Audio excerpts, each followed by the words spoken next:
இப்போ நம்ம ஒரு நிகழ்காலத்துல சொல்லக்கூடிய நடைமுறையா கூட வச்சுக்கிருவோமே. திடீர்னு ஒருத்தவங்க வந்து பத்திரிக்கை குடுத்துட்டாங்க.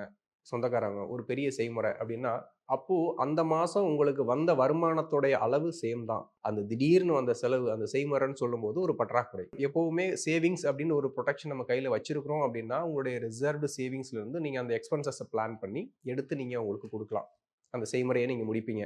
இல்ல யார்கிட்டயோ நீங்க கடன் சடனா கேட்குறாங்க. உங்களுடைய நோன் சர்க்கிள் ஒரு மெடிக்கல் எமர்ஜென்சின்னு கேட்டா கூட, உங்களுடைய சேவிங்ஸ்லேருந்து ஒரு போர்ஷன் ஆஃப் அமௌண்ட் நீங்க அவங்களுக்கு ஹெல்ப் பண்ணுவீங்க. ஆனால் எதுவுமே இல்லாத பட்சத்தில, இவரு வந்து எனக்கு அன்னைக்கு ஒரு கட்டாய சூழ்நிலைக்கு எனக்கு உதவி பண்ணியிருக்காரு. இந்த கட்டாய சூழ்நிலையில அவருக்கு நீங்க உதவி பண்ணணும் அப்படின்றதுக்காக, இன்னொருத்தர்ட்ட இருந்து நீங்க ஒரு கைமாற்று கடனாவோ, இல்ல வட்டிக்கோ, இல்ல உங்களுடைய ஜுவல்லையோ கொண்டு போய் நம்ம பிளட்ஜ் பண்ணி அவருக்கு ஃபண்ட் நம்ம சப்போர்ட் பண்ணுவோம். அப்போ இந்த இடத்துல அடுத்தவங்க என்னைக்கோ ஒரு நாள் நமக்கு உதவி பண்ணியிருக்காங்க. அவங்களுக்கு நான் திரும்ப உதவி பண்ணணும் அப்படின்ற ஒரு தேவைக்காக நான் கடன் வாங்கி குடுக்கிறதா இருக்கட்டும்.